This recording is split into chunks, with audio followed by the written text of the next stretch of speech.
మంచు ఫ్యామిలీలో గొడవ హాట్ టాపిక్ గా మారింది. మోహన్ బాబు కొడుకు మనోజ్ మధ్య గొడవ తారాస్థాయికి చేరింది. నిన్న ఉదయం నుంచి అర్ధరాత్రి వరకు హైడ్రామా నడిచింది. ఇదే సమయంలో మీడియాపై మోహన్ బాబు దాడి చేయడాన్ని పోలీసు అధికారులు సీరియస్ గా తీసుకున్నారు. ఇవాళ ఉదయం 10:30కు విచారణకు రావాలని మోహన్ బాబుకు సూచించారు రాచకొండ సిపి. దాడిపై మోహన్ బాబును ప్రశ్నించనున్నారు పోలీసులు. ఇప్పటికే మోహన్ బాబు, విష్ణు గన్లు సీజ్ చేయాలని ఉన్నతాధికారులు ఆదేశాలు జారీ చేశారు.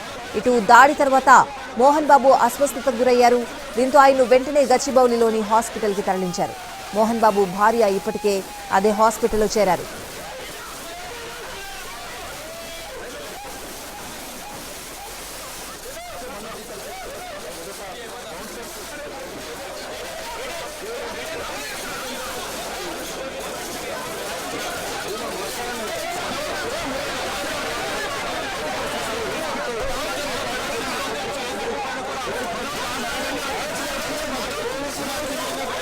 ఇటు జల్పల్లిలో మోహన్ బాబు ఇంట్లోనే మనోజ్ దంపతులు ఉన్నారు. బీపీ పెరిగి మోహన్ బాబు కింద పడిపోవడంతో విష్ణు ఆయన్ను హాస్పిటల్కు తీసుకువెళ్లారు. పోలీసులు జల్పల్లి దగ్గర భారీగా మోహరించారు. ఇరుపక్షాల బౌన్సర్లను బయటకు పంపేశారు.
మంచు కుటుంబంలో వివాదం తారాస్థాయికి చేరింది. ఉదయం నుంచి ట్విస్ట్ల మీద ట్విస్ట్లు తిరుగుతున్న ఫ్యామిలీ ఫైట్ సాయంత్రానికి హైటెన్షన్ గా మారింది.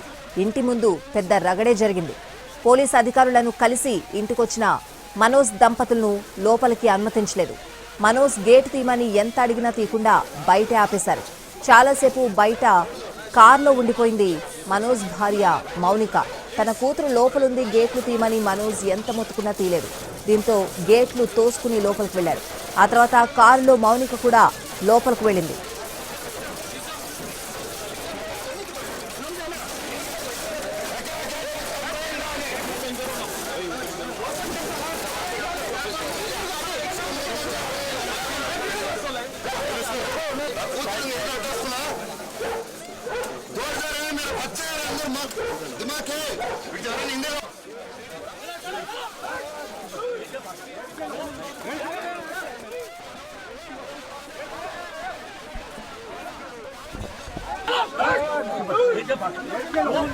పల్లిలోని మోహన్ బాబు ఇంటిని తమ అధీనంలోకి తీసుకున్నారు పోలీసులు. ఇరుపక్షాల బౌన్సర్లను బయటకు పంపేశారు.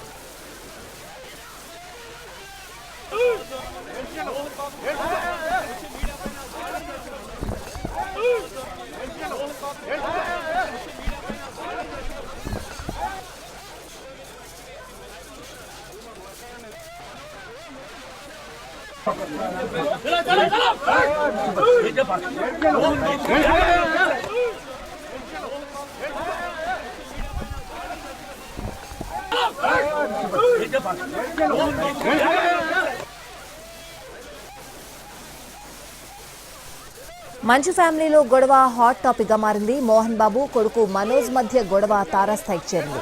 నిన్న ఉదయం నుంచి అర్ధరాత్రి వరకు హైడ్రామా నడిచింది. ఇదే సమయంలో మీడియాపై మోహన్ బాబు దాడి చేయడాన్ని పోలీసు అధికారులు సీరియస్ గా తీసుకున్నారు. ఇవాళ ఉదయం 10:30కు విచారణకు రావాలని మోహన్ బాబుకు సూచించారు రాచకొండ సిపి. దాడిపై మోహన్ బాబును ప్రశ్నించిన పోలీసులు. ఇప్పటికే మోహన్ బాబు, విష్ణు గన్ను సీజ్ చేయాలని ఉన్నతాధికారులు ఆదేశాలు జారీ చేశారు. ఇటు దాడి తర్వాత మోహన్ బాబు అస్వస్థతకు గురయ్యారు.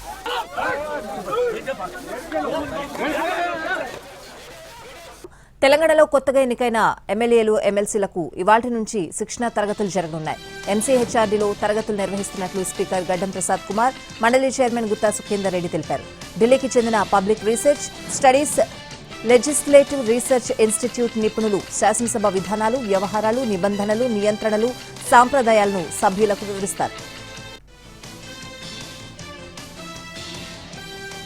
ఉమ్మడి ప్రకాశం జిల్లాకు చెందిన వైసీపీ నేతలతో తాడేపల్లిలో పార్టీ కేంద్ర కార్యాలయంలో వైఎస్ జగన్ సమావేశం కానున్నారు. ఆ జిల్లాకు చెందిన ఎంపీపీలు, జెడ్పీటీసీ, మున్సిపల్ చైర్పర్సన్లు, స్థానిక సంస్థల ప్రజా ప్రతినిధులు, వైసీపీ నేతలు హాజరు కానున్నారు.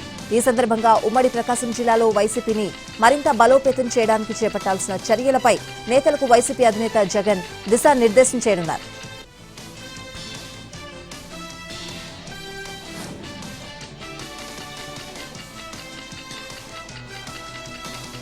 ముఖ్యమంత్రి చంద్రబాబు అధ్యక్షతన సచివాలయంలో ఇవాళ రేపు కలెక్టర్ల సదస్సు నిర్వహించనున్నారు. 6 నెలల పాలనలో చేపట్టిన అభివృద్ధి సంక్షేమ కార్యక్రమాలపై ఈ సదస్సులో చర్చిస్తారని, స్వర్ణాంధ్ర విజన్ 2047 డాక్యుమెంట్, కొత్తగా తీసుకొచ్చిన పాలసీలు వంటి అంశాలపై సీఎం దిశానిర్దేశం చేయనున్నారు. ఈ సదస్సులో 26 జిల్లాల కలెక్టర్లు, 40 శాఖల అధిపతులు పాల్గొననున్నారు. వారి అభిప్రాయాలను సీఎం తెలుసుకుని రానున్న 4 ఏళ్లలో ఏ విధమైన లక్ష్యాలతో ముందుకు వెళ్లాలన్న అంశంపై చర్చించనున్నారు.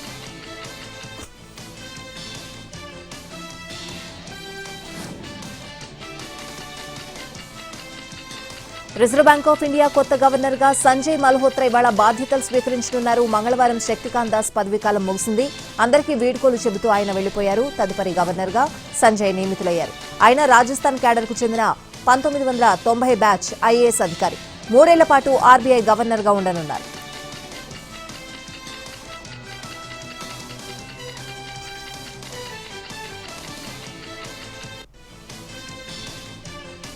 ఏపీలో 3 రాజ్యసభ స్థానాలకు కూటమి అభ్యర్థులు నామినేషన్లు దాఖలు చేశారు. టీడీపీ తరపున బీదమస్తాన్రావు, సానా సతీష్, బీజేపీ నుంచి ఆర్ కృష్ణయ్య నామినేషన్లు వేశారు.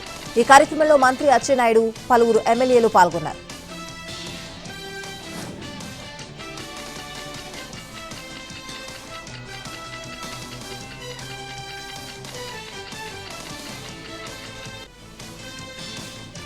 ఏపీ సీఎం చంద్రబాబుని కలిశారు 3 రాజ్యసభ అభ్యర్థులు.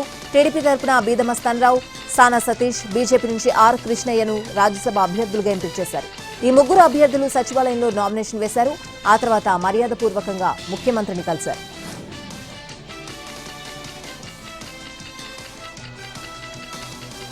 ఇవాళ్టి నుంచి జరగనున్న శాసనసభ్యుల ఓరియంటేషన్ సెషన్ను బహిష్కరించినట్లు బీఆర్ఎస్ వెల్లడించింది. శాసనసభ ప్రారంభానికి ముందే తమ హక్కులకు భంగం కలిగేలా స్పీకర్ వ్యవహరించారని మాజీ మంత్రి కేటీఆర్ విమర్శించారు. మొదటి రోజే తమని లోపలికి రాకుండా పోలీసులతో అరెస్టు చేయించారని తెలిపారు. ప్రభుత్వ వైఫల్యాలను, ప్రజా సమస్యలను ఎత్తిచూపేందుకు నిరసన తెలిపితే అరెస్టు చేశారన్నారు కేటీఆర్. అలాగే తమ పార్టీ శాసనసభ్యుల అక్రమ పార్టీ ఫిరాయింపులపైన నిర్ణయం తీసుకోకుండా స్పీకర్ నాంచివేత ధోరణి అవలంబిస్తున్నారని మండిపడ్డారు.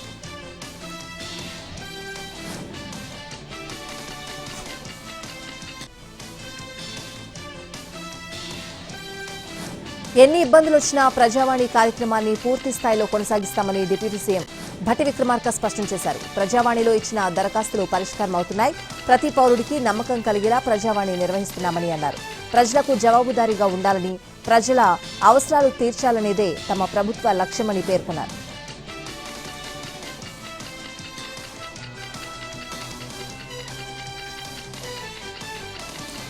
టీడీపీ కార్యాలయంపై దాడి కేసులో ఆరోపణలు ఎదుర్కొంటున్న వైసీపీ నేత సజ్జల రామకృష్ణారెడ్డికి ఏపీ హైకోర్టులో ఊరట లభించింది. సజ్జల రామకృష్ణారెడ్డిపై మరో 2 వారాల పాటు తొందరపాటు చర్యలు తీసుకోవద్దని హైకోర్టు పోలీసులను ఆదేశించింది. ఈ కేసులో సజ్జల ముందస్తు బెయిల్ కోరుతూ ఇటీవల పిటిషన్ దాఖలు చేశారు.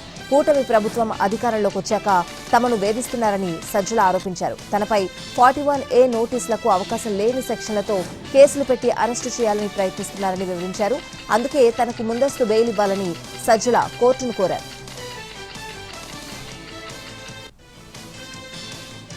పార్లమెంట్ ఆవరణలో రాహుల్ గాంధీ, ప్రియాంక గాంధీలతో భేటీ అయ్యారు మంత్రి సీతక్క. తెలంగాణలో ప్రస్తుతమున్న రాజకీయ పరిస్థితులు, అమలవుతున్న సంక్షేమ పథకాలను రాహుల్ గాంధీకి వివరించారు మంత్రి సీతక్క.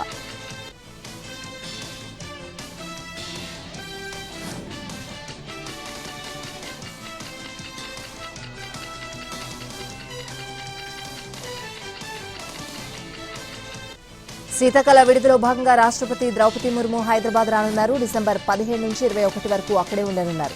రాష్ట్రపతి విడిది ఏర్పాట్లపై వివిధ శాఖల అధికారులతో సీఎస్ శాంతికుమారి సమీక్ష జరిపారు.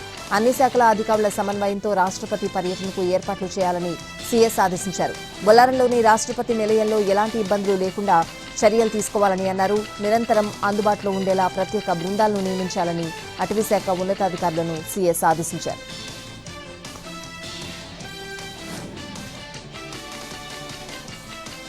కాంగ్రెస్ పార్టీ ఎన్నికల మేనిఫెస్టోలో ఇచ్చిన హామీ మేరకు ఆశా వర్కర్లకు స్థిర వేతనం 18,000 ఇవ్వాలని, అసెంబ్లీలో ఆ మేరకు ప్రకటన చేయాలని తెలంగాణ ఆశా వర్కర్ల యూనియన్ డిమాండ్ చేసింది. హైదరాబాద్ కోటి డిఎంహెచ్ఎస్ క్యాంపస్లో రాష్ట్ర వైద్య ఆరోగ్య కుటుంబ సంక్షేమ కమిషన్ కార్యాలయం ఎదుట ధర్నా చేపట్టారు. వారిని పోలీసులు అడ్డుకున్నారు. సీఎఫ్డబ్ల్యూ కార్యాలయం వరకు అనుమతించమని, ఆవరణలోనే నిరసన తెలపాలని చెప్పారు. కమిషనర్ను కలిసేందుకు ప్రతినిధుల బృందాన్ని అనుమతిస్తామని చెప్పడంతో అక్కడ నిరసన తెలిపారు.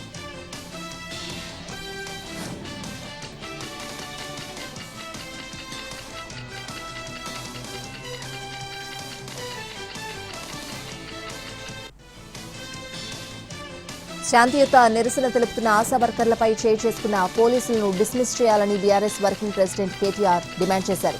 ఇది దుశ్శాసన పర్వమని, ఈ దాడిని తీవ్రంగా ఖండిస్తున్నామన్నారు. ఉస్మానియా ఆసుపత్రిలో చికిత్స పొందుతున్న ఆశా కార్యకర్తను ఆయన పరామర్శించారు. బీఆర్ఎస్ నేతలు ఉస్మానియా ఆసుపత్రికి రావడంతో ఉద్రిక్తత చోటు చేసుకుంది. కేటీఆర్తో పాటు మాజీ మంత్రులు, కొంతమంది నేతలను మాత్రమే ఆసుపత్రి లోపలికి పోలీసులు అనుమతించడంతో బీఆర్ఎస్ కార్యకర్తలు ఆందోళనకు దిగారు.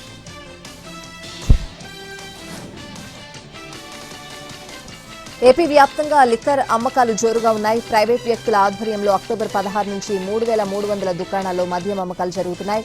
అక్టోబర్ 16 నుంచి డిసెంబర్ 9 వరకు 55 రోజుల్లో 4,677 కోట్ల మేర మద్యం వ్యాపారం జరిగింది. 61.63 లక్షల కేసుల మద్యం అమ్మారు. 19,33,000 కేసుల బీర్లు విక్రయించినట్లు ఎక్సైజ్ శాఖ తెలిపింది. తెలంగాణ ఫోన్ ట్యాపింగ్ కేసులో మరో కీలక పరిణామం జరిగింది. ఈ కేసులో నిందితుడిగా ఉన్న భుజంగరావు మధ్యంతర బెయిల్ను కోర్టు వచ్చే సోమవారం వరకు పొడిగించింది. తెలంగాణలోని ఆశ్రమ పాఠశాలలో ఫుడ్ పాయిజన్ ఘటనలు ఆగడం లేదు. వికారాబాద్ జిల్లా తాండూరులోని ఎస్టీ ఆశ్రమ పాఠశాలలో విద్యార్థులకు ఫుడ్ పాయిజన్ ఘటన వెలుగు చూసింది. ఉదయం కిచిడి తిన్న తర్వాత విద్యార్థులకు తలనొప్పి, వాంతులయ్యాయి. దాదాపు 16 మంది విద్యార్థులు అస్వస్థతకు గురయ్యారు. వారిని ఆసుపత్రికి తరలించిన కాసేపటికే మరో 7 విద్యార్థులు పరిస్థితి విషమంగా మారింది. వారిని కూడా హాస్టల్ సిబ్బంది హాస్పిటల్కి తరలించారు. గతంలో భోజనంలో పురుగులు వస్తున్నాయని టీచర్లకు చెప్పినా పట్టించుకోలేదని విద్యార్థులు ఆవేదన వ్యక్తం చేస్తున్నారు. మరోవైపు హాస్టల్ను ఎంఆర్ఓ తారాసింగ్ సందర్శించారు. వైద్య సిబ్బందిని పిలిపించి పరీక్షలు నిర్వహించారు. విశాఖలో విస్మయం కలిగించే ఘటన చోటు చేసుకుంది. లక్కీ భాస్కర్ సినిమా చూసిన 4 విద్యార్థులు అదృశ్యమయ్యారు. ఆ 4 విద్యార్థులు విశాఖలోని మహారాణిపేటలో ఓ హాస్టల్ నుంచి పరారయ్యారు. లక్కీ భాస్కర్ సినిమాలో హీరోలాగా ఇల్లు, కార్లు సంపాదించి తిరిగొస్తామని ఫ్రెండ్స్ కు చెప్పిన ఆ విద్యార్థులు హాస్టల్ వదిలి వెళ్లిపోయారు. పోలీసులు కేసు నమోదు చేసుకుని దర్యాప్తు చేపట్టారు. వారిని విజయవాడలో గుర్తించి విశాఖకు తీసుకువెళ్లారు. విశాఖలో అమానుష ఘటన చోటు చేసుకుంది. ఓ ప్రైవేట్ ఆసుపత్రి సిబ్బంది మహిళ పట్ల అమానుషంగా ప్రవర్తించారు. విశాఖకు చెందిన ఓ మహిళ తలకు గాయమై హాస్పిటల్కు వచ్చింది. స్కానింగ్ చేయించాలని వైద్యులు సూచించడంతో అదే ఆసుపత్రిలోని స్కానింగ్ సెంటర్కు వెళ్లింది. ఇదే అదునుగా భావించిన scanning centre in charge Prakash scanning కోసం దుస్తులు తీసేయాలని చెప్పాడు. ఆ తర్వాత ఆమెతో అసభ్యంగా ప్రవర్తించాడు. మహిళ కేకలు వేయడంతో స్పందించిన స్థానికులు ప్రకాష్ కు దేహశుద్ధి చేశారు. ఈ ఘటనపై సీఎం చంద్రబాబు స్పందించారు. చర్యలు తీసుకోవాలని పోలీసులను ఆదేశించారు.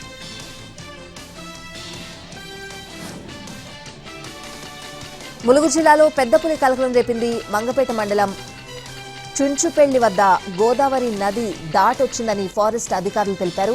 వెంకటాపురం మండలం బోధపురంలో పులి అరుపులు వినిపించినట్టు రైతు ఫారెస్ట్ సిబ్బంది సమాచారం ఇచ్చారు. చుంచుపెళ్లి దగ్గర గోదావరి నది దాటి వచ్చినట్లుగా పులి పాదముద్రలను కనుగొన్నారు. అడుగులు బట్టి ఎటువైపు వెళ్లింది అనేది తేల్చుతున్నారు. ప్రజలు అప్రమత్తంగా ఉండాలని సూచించారు అటవీశాఖ అధికారులు. రాజ్యసభ చైర్మన్ జగదీప్ ధన్కడ్ పై కాంగ్రెస్ సారథ్యంలోని ఇండియా కూటమి ఎంపీలు అవిశ్వాస తీర్మానాన్ని ప్రవేశపెట్టారు. ధన్కడ్ పక్షపాతంగా వ్యవహరిస్తున్నారంటూ ఆరోపిస్తూ మొత్తం 71 మంది ఎంపీల సంతకాలతో నోటీసు ఇచ్చినట్లు తెలుస్తోంది.